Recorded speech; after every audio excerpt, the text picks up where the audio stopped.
Hello, my name's John Frye, and I'm a volunteer instructor for this class, and I thought I'd go over some things about labeling for lab number 1. So the first thing we want to look at is ISMP label guidelines for enhanced labeling. The Institute for Safe Medication Practices, that's ISMP, is the only nonprofit organization devoted entirely to preventing medication errors. They've been around for 30 years. Dr. Michael Cohen heads up this wonderful organization, and I would like you guys to look at ISMP's website and look up the guidelines that I'm going to go over today. We talk about things like font size. It's important to see what sizes people can read on the label. Font styles. It's important to use numeric characters. We will go over this with enhanced labeling. This is real important. If you look at the example below, it says take 2 tablets, not take 2 tablets. So you want to use the numeral 2 instead of spelling out the word 2.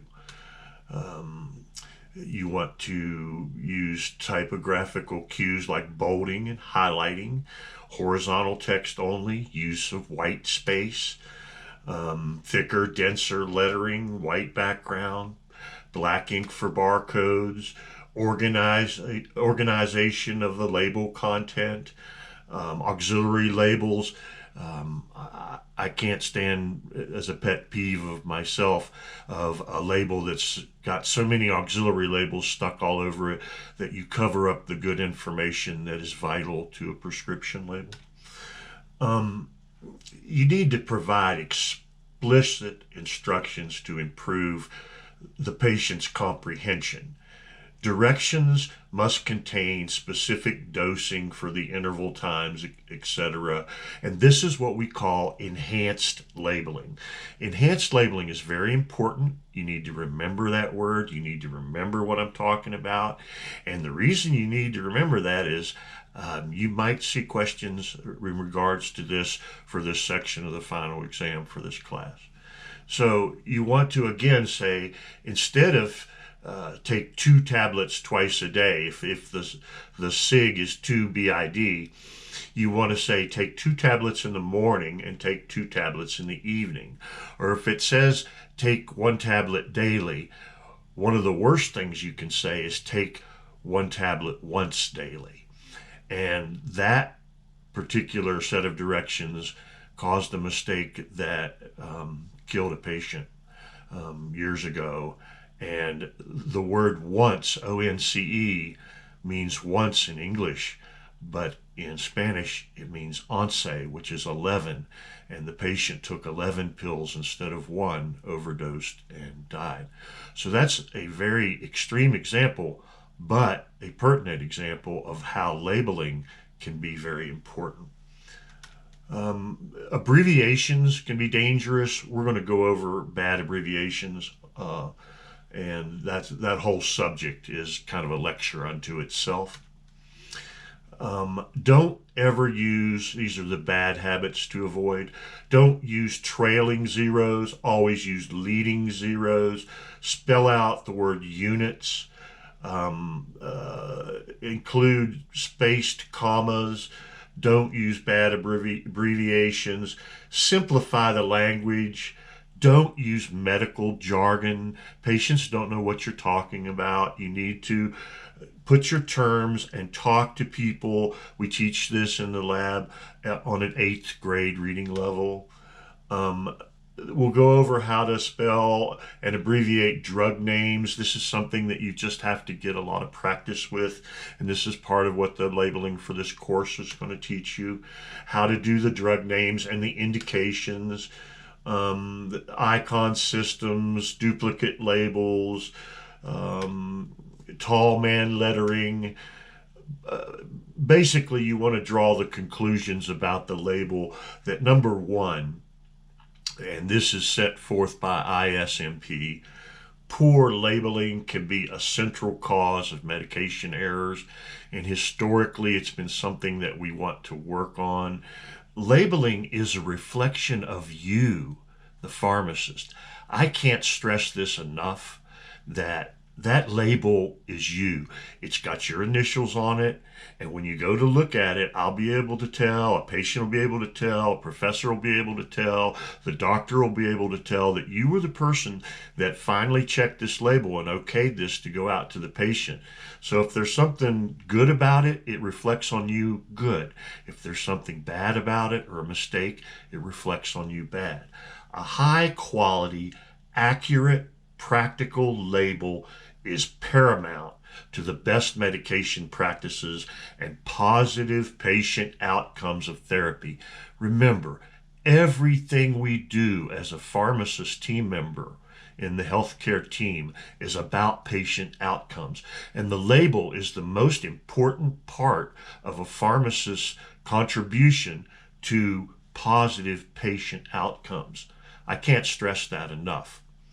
This label is you, and I have a saying about this, and it's about labels, and it's about everything you do as in the practice of pharmacy. Good enough is the enemy of excellence. Accept nothing less than that. Okay, that's the first slideshow, and we're going to go on over to looking at how we're going to make our labels in lab, and we're going to make our labels with the Sharp RX system. First off, we're going to have a little bit of a Latin lesson today. Secundum artem. Repeat that. Secundum artem. It means according to the art. It refers to a special skill or a trade, of which compounding is the special skill of pharmacists. You're the only healthcare team member that is taught compounding and taught how to do it right, how to do it well. You want an elegant product. You want this piece of this product that you're going to compound every time to be a piece of art, and you want to take pride in that. So you want to make it with secundum artem. That's the motto of pharmacy, according to the art.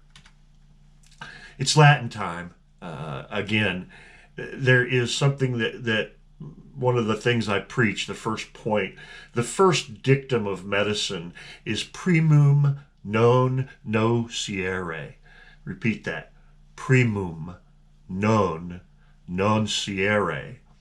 That means first, do no harm. This has fallen out of favor in the teachings in medical school, but it shouldn't fall out of favor in pharmacy school. Always remember, first, do no harm.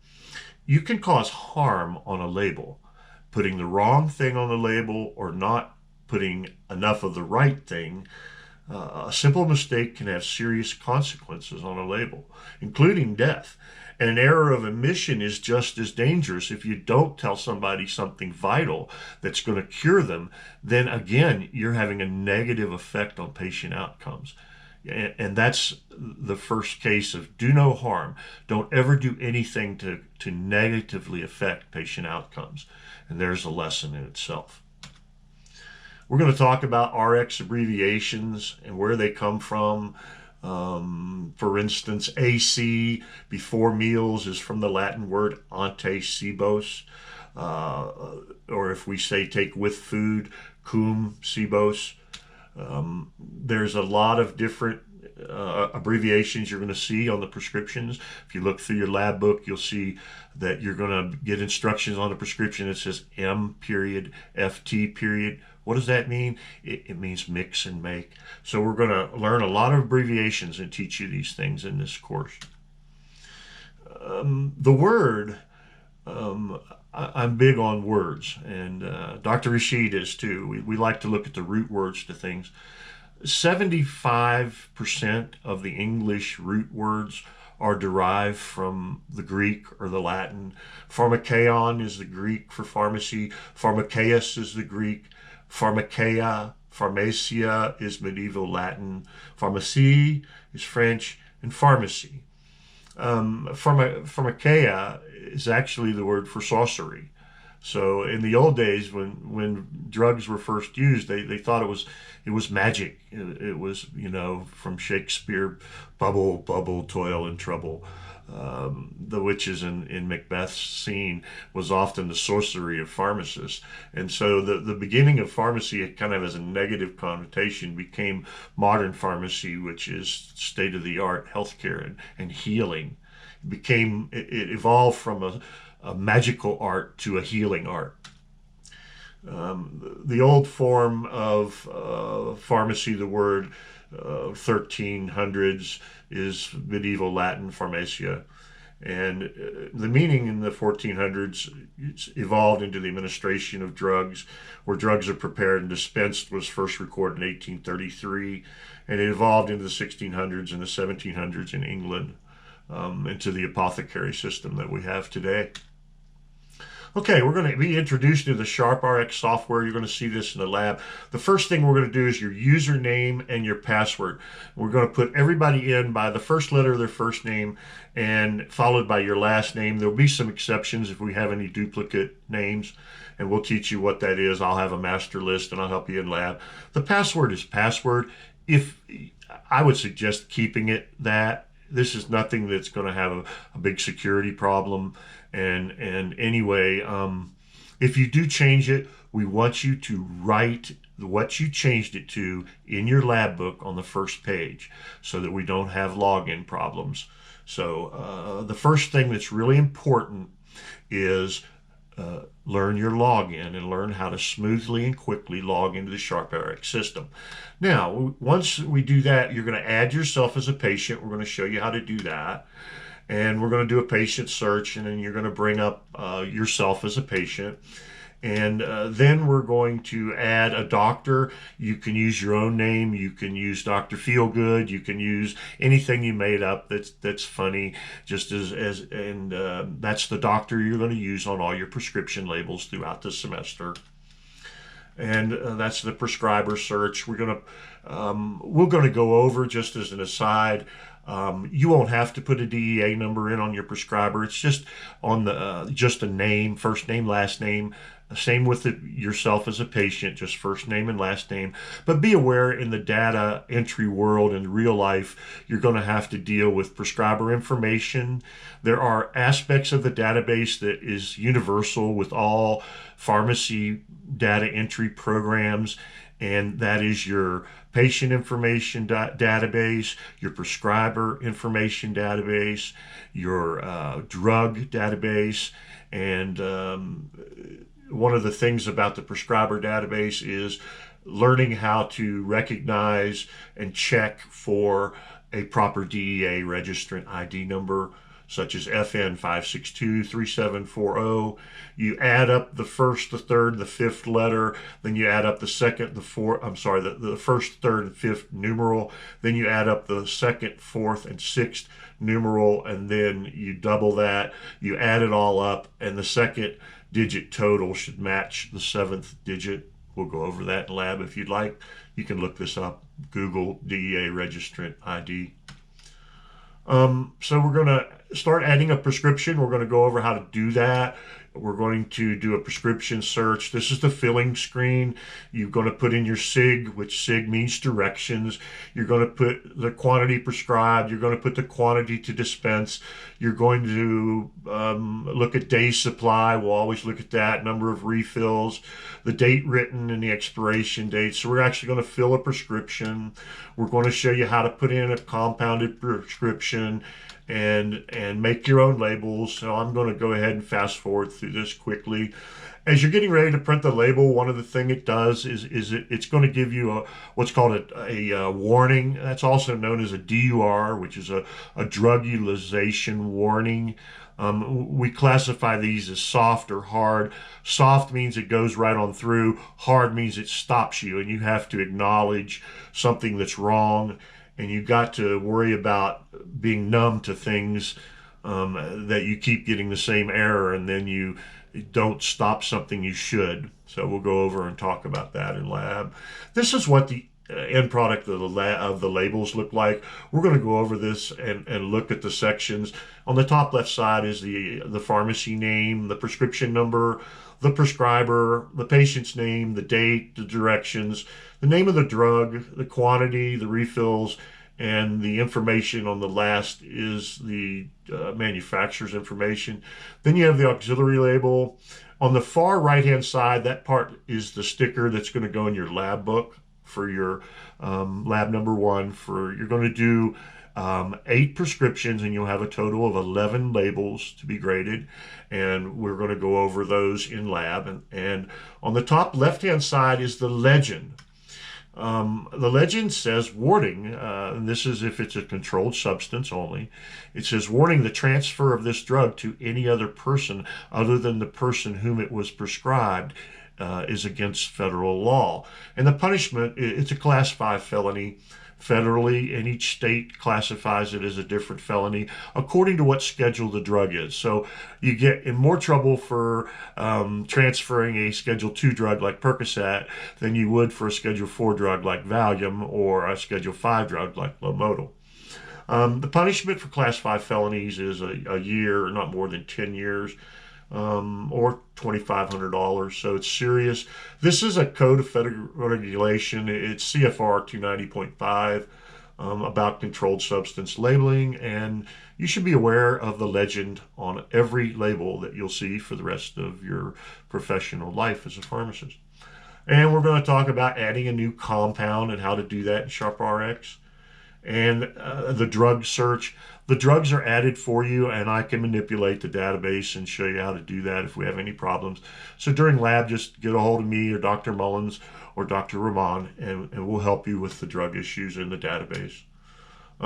This is how you add a compounder, and we'll go over that in lab. That's really what we're doing, and how to search and how to do that. This is all pretty straightforward. At SharpRx, I'm just going to quickly go through all these slides. Here's the first prescription, number 1. We're going to do Lasix 40 milligrams, number 102. Take 1 tablet daily per swelling and the doctor's name. 102 was an old insurance thing. Nowadays, all prescriptions are generally filled for either a 90-day supply allowed by insurance, which is particularly true for Medicare prescriptions with the elderly, or 30-day supply on most commercial insurance takes 30 days. Anybody with retail experience, you guys know that. And it's a little different in hospital. Then we're going to do RX number 2, which is generic for Prozac, 2 of them. Then we're going to do Asacol 400. Then we're going to do 2 prescriptions, doxycycline and PV-Tussin cough syrup. Then we're going to do a prescription for Levaquin 500. Then we're going to do a prescription for Duragesic patches, 25 microgram. Then we're going to do a prescription for Tamiflu. Then we're going to do a prescription for Lomotil. And these are the 8 prescriptions. You're going to have 11 labels, and I'll go over those and show you how to do them. And so I just want you to kind of keep in mind, we're going to have throughout the year in the lab, your telephones are beside your lab station. If the phone rings, answer it. And you're just, we're going to do a little mock pharmacy. You're the pharmacist, and you're going to say, good morning, welcome to ACP Pharmacy. This is your name. This is John. What may I help you? Just like you're answering the phone in the pharmacy, which you're going to do a lot for the rest of your life. So you'll get a question at each lab, and then we'll have a discussion topic at each lab. So anyway, I'm John, and I hope that you understand this introduction and enjoy your time in the 175 class for compounding. And remember, do no harm, number 1. Number 2, be compassionate in everything that you do to improve patient outcomes. And number 3, use common sense in everything you do. And those are the 3 things that I preach a lot. And I have a lifelong compassion for pharmacy, and I hope that this is the beginning of your lifelong compassion and passion for a great profession. And it's the reason we're the most trusted profession in America, and we always will be. So I'm signing off for now, and if you see my YouTube channel, It's because my persona, and I'm signing off for Johnny Bill's Pharmacist World. Bye-bye.